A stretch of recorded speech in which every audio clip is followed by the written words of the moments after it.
കാവ് നിറയെ കാട് പിടിച്ചു കിടക്കുകയായിരുന്നു. ചില കറുത്ത നാളുകളിലെ രാത്രികളിൽ കാവിൽ കുടികൊള്ളുന്ന ദൈവത്തിനൊപ്പം ഭൂമിയിൽ നിന്നും മൺമറിഞ്ഞു പോയ ചില ആത്മാക്കളും കൂട്ടിരിക്കാറുണ്ടത്രേ. ഇതൊന്നും കേട്ട് നിങ്ങൾ പേടിക്കണ്ട കേട്ടോ.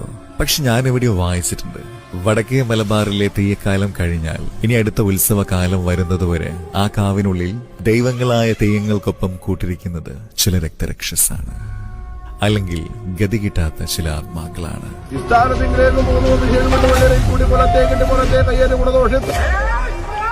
വർണ്ണങ്ങൾ കൊണ്ട് ചായം പൂശുന്ന, കണ്ണിൽ കരിമഷി കൊണ്ട് ആട്ടക്കലാശം നടത്തുന്ന, മഞ്ഞൾ പൂശിയ കൈവിരലുകൾ കൊണ്ട് അനുഗ്രഹം ചൊരിയുന്ന, ജാമിതീയ രൂപമാതൃകകളെ അടിസ്ഥാനമാക്കി സമാന്തരമായതും വക്രരേഖയിലൂടെയുമുള്ള വരകൾ കൊണ്ട് മനുഷ്യമുഖം ഇല്ലാതാക്കി മുഖമെഴുത്തുകൊണ്ട് കഥകൾ പറയുന്ന കാവുകളിലെ ഉറങ്ങിക്കിടക്കുന്ന ദൈവങ്ങൾക്ക് ഇനി അങ്ങോട്ട് ഉണർന്നിരിക്കാനുള്ള കാലം. പഴങ്കഥകളിൽ കേട്ടുമറന്ന കുരുത്തം കെട്ട കുട്ടിശാത്തന്റെ പൊട്ടിച്ചിരികളും